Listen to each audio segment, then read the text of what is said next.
बंगाल में एसआईआर यानी special intensive revision कराकर क्या भारतीय जनता पार्टी फंस गई है? क्या यह दांव उस पर उल्टा पड़ेगा? और दूसरा बड़ा सवाल, क्या बंगाल में घुसपैठिए मुसलमान हैं या हिंदू, जिन्हें वहां पर रिफ्यूजी कहा जाता है?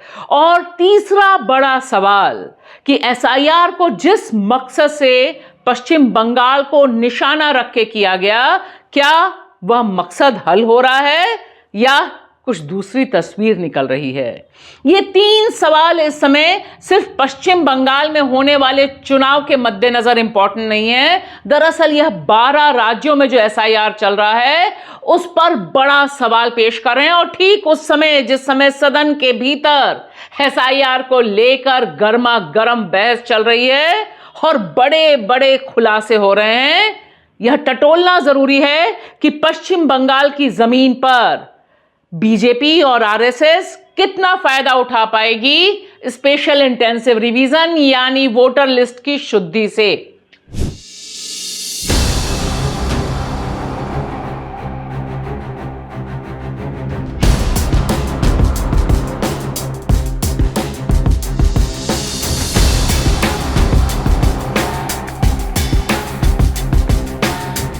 नमस्कार दोस्तों, मैं आपकी दोस्त भाषा। आप देख रहे हैं ग्राउंड रिपोर्ट कोलकाता। एसआईआर को लेके जो खलबली है उसका हल क्या है और उसका निशाना क्या था, उस निशाने से कितना फायदा भारतीय जनता पार्टी को उठेगा? क्योंकि एसआईआर आज की तारीख में जब संसद में गर्मा गर्म चर्चा है, इस पे तकरीबन तय है, कम से कम विपक्ष मान रहा है कि यह एसआईआर मोदी जी का टूल किट है एक्सक्लूजन का, यानी वोटर लिस्ट से कुछ लोगों को बाहर करने का। और इसे टटोलने के लिए हमने कोलकाता यानी पश्चिम बंगाल की राजधानी में दो अलग अलग राजनीतिक धाराओं, लेकिन दोनों ही विपक्षी दलों से, और यहां दोनों विपक्षी दल बीजेपी के भी विपक्षी दल हैं और वहां जो सरकार चल रही है ममता बनर्जी, उसके भी विरोध में खड़े हुए दल हैं। इनसे जुड़े हुए दो अहम नेताओं से बात की जो लगातार एसआईआर पर निगाह रखे हुए हैं और उनके बयान काफी इंपॉर्टेंट रहते हैं। सुनना जरूरी है कि कांग्रेस के जो स्टेट कमेटी है, जो एसआईआर पे कमीशन बना है, उसको जो लीड कर रहे हैं प्रसन्नजीत बोस, वह कैसे देखते हैं, और साथ ही साथ भाकपा माले के जो वहां पर प्रदेश के नेता हैं मलय तिवारी, उनके क्या इंपॉर्टेंट सवाल हैं। सबसे पहले देखते हैं प्रसन्नजीत सीधे इस सवाल के साथ कि दरअसल एसआईआर से क्या हासिल करना चाहती है बीजेपी। प्रसन्नजीत जी, बेबाक भाषा में आपका स्वागत है। एसआईआर आप कैसे देख रहे हैं आज की तारीख में कि क्या इसका मकसद है? अभी पश्चिम बंगाल में हम जानते हैं कि यहाँ जो ईस्ट पाकिस्तान या बांग्लादेश, जो ये पूरा पार्टीशन के बाद से जो 75 साल गुजर गया है, इसमें पूर्वी बंगाल से एक बड़े तादाद में लोग जो है पश्चिम बंगाल में आए हैं और वो यहाँ बसे हैं। कुछ लोग हैं जो दशकों से बसे हुए हैं, वो यहाँ का नागरिकता उनको मिल चुका है, वो यहाँ वोट देते रहे हैं। कुछ लोग हैं जो पिछले 20-25 साल के अंदर जो है वो आए हैं। इनका बड़ी तादाद जो है वो पश्चिम बंगाल में है। तो इनको पश्चिम बंगाल में हम रिफ्यूजी यानी शरणार्थी के हिसाब से हम जानते हैं। तो क्या यही घुसपैठियां हैं जिनको बाहर निकालना है? यही बीजेपी का, जो जब बीजेपी घुसपैठ का बात करता है तो हम यही यहाँ के लोग, बंगाल के लोग जो है यही समझते हैं कि वो पूर्व बंगाल से या बांग्लादेश से आए हुए जो ये हिंदू शरणार्थी है, उन्हीं का जो को निकालने का वो लोग बात करते हैं। प्रसन्नजीत से हमने यह भी पूछा कि क्या एसआईआर उल्टा पड़ रहा है, क्या भारतीय जनता पार्टी कुछ आकलन कर में गड़बड़ी कर रही है? हालांकि हम बेबाक भाषा की तरफ से ऐसा कोई मुगालता नहीं रखते हैं, लेकिन सुनिए प्रसन्नजीत क्या कहते हैं। लेकिन बीजेपी ऐसा क्यों करेगी? वो तो उन्हीं के वोटर हैं, तो फिर ये तो बहुत ही उल्टी बात हो जाएगी ना। हाँ, तो वो उल्टा तो पड़ रहा है, वो तो दिख रहा है उल्टा पड़ रहा है, क्योंकि बीजेपी के अंदर भी काफ़ी खलबली चल रही है। जो अखबार में आ रहा है कि बीजेपी के जो एमपीज़ है वो खुद इससे सहमत नहीं है जिस तरीके से ये प्रक्रिया चलाया जा रहा है। अब क्यों बीजेपी ये कर रहा है, मुझे जो लग रहा है कि आरएसएस और बीजेपी बंगाल का समाज, उसका इतिहास और उसका जो डेमोग्राफी है, इसको लेके उनका समझदारी में ही बहुत बड़ा गलती है और वो झूठ जो है फैलाए हैं, पूरा देश भर में बंगालियों को बदनाम किए हैं। वो पश्चिम बंगाल में पैदा हुए, पश्चिम बंगाल में कई दशकों से रहने वाले जो मुसलमान हैं, जो लोग देश के अलग अलग हिस्सों में जाके अभी माइग्रेंट वर्कर के तहत जो है काम करते हैं, उनको बांग्लादेशी घुसपैठिया बोल के उनको टारगेट किया। एसआईआर को लेकर सीपीआईएमएल के जो नेता हैं मलय तिवारी, वो क्या मान रहे हैं कि किसे निशाने पर रखने के लिए एसआईआर किया गया, यहाँ पर वो बड़ी बेबाकी से अपनी बात रखते हैं। मलय जी, ये बताएं कि जो एसआईआर चल रहा है अभी बंगाल में, इसका निशाना क्या है और क्या होगा आपके हिसाब से इससे?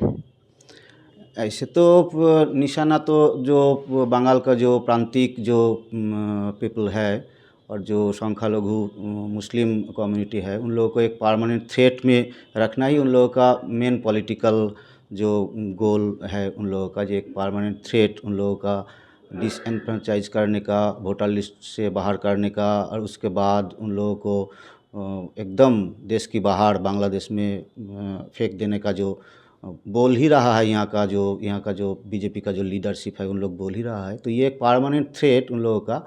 और बंगाल का जो कंपोजिशन है, उसमें बहुत सारे फैमिलीज़ है जिन लोगों ने दूसरा स्टेट से यहाँ पर आए हुए हैं, बहुत दिनों से काम कर रहा है। जैसे कि आप देखिए, जो उत्तर बंगाल में जो चाय मजदूर लोग हैं, आदिवासी पीपल है, उन लोगों का कोई डॉक्यूमेंट्स नहीं है। आदिवासी जो है, बहुत सारे पश्चिमांचल में जो आदिवासी है, उन लोगों का डॉक्यूमेंट्स नहीं है। और उसके साथ साथ ये जो एक बड़ा हिस्सा है जो ये पार्टीशन के जरिए वो बांग्लादेश से आए हुए बहुत सारे फैमिलीज, बहुत सारे लोग हैं, इन लोगों का डॉक्यूमेंट्स नहीं है। एक और बड़ा सवाल है पश्चिम बंगाल की राजनीति में, जिसकी सुई है दलित वोटर्स। और यहां दलित वोटर ये बहुत खास हैं, नमो शूद्र, और उसमें भी मातुआ समाज जिस पर भारतीय जनता पार्टी और खुद प्रधानमंत्री नरेंद्र मोदी ने बहुत काम किया।